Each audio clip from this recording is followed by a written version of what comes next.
सर्वफ की धरती पर सूरज कभी पूरी तरह नहीं डूबता था।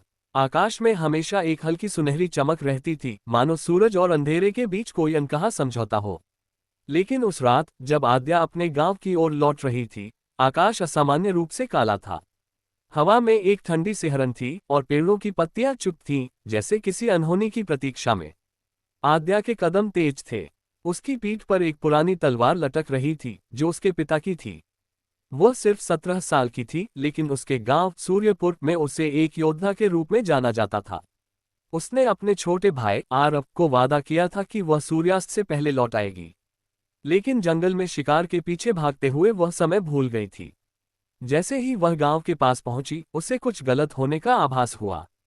हवा में धुएं की गंध थी और दूर से चीखों की आवाजें आ रही थीं। उसका दिल धड़कने लगा। वह दौड़ पड़ी, पेड़ों को चीरती हुई, और जब वह गांव के प्रवेश द्वार पर पहुंची तो उसका दिल थम सा गया। सूर्यपुर जल रहा था, लकड़ी के घरों से लपटें उठ रही थीं और लोग इधर उधर भाग रहे थे। लेकिन सबसे अजीब बात थी, हर घर की छाया, जो आग की रोशनी में और भी गहरी दिख रही थी, हिल रही थी। ये छायाएं सामान्य नहीं थीं, वे जीवित थीं। उनकी आंखें लाल थीं और वे लोगों पर हमला कर रही थीं। आरव, आद्या चिल्लाए अपनी तलवार निकालते हुए। वह अपने घर की ओर दौड़ी, लेकिन रास्ते में एक छाया प्राणी ने उसका रास्ता रोक लिया। यह एक इंसान की तरह दिखता था, लेकिन उसका शरीर धुएं और अंधेरे से बना था।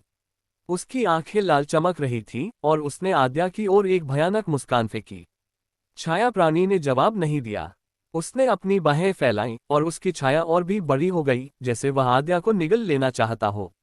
आद्या ने तलवार घुमाई और छाया पर वार किया, लेकिन तलवार उसके शरीर से आर पार निकल गई। छाया हंसी और उसकी हंसी हवा में गूंज उठी। तभी एक तेज रोशनी चमकी। एक बूढ़ा व्यक्ति, जिसके हाथ में एक चमकता हुआ लट्ठा था, वहां प्रकट हुआ। उसने लट्ठा हवा में लहराया और छाया प्राणी चीखते हुए गायब हो गया। तू आद्या है ना? बूढ़े ने पूछा। उसकी आवाज गहरी और शांत थी। हाँ, आद्या ने हाँफते हुए कहा।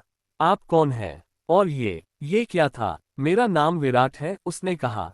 और ये छायाएं निश्छाय से आई हैं। अगर तू अपने गांव को बचाना चाहती है तो मेरे साथ चल। समय कम है। आद्या ने अपने जलते हुए गांव की ओर देखा। उसका दिल चाहता था कि वह आरव को ढूंढे, लेकिन वह जानती थी कि अगर वह अब नहीं गई तो शायद कोई नहीं बचेगा। उसने विराट की ओर देखा और सिर हिलाया। मैं चलूंगी, उसने कहा। लेकिन मुझे जवाब चाहिए। विराट मुस्कुराया। जवाब मिलेंगे आद्या, लेकिन पहले हमें छायाओं का शहर ढूंढना होगा।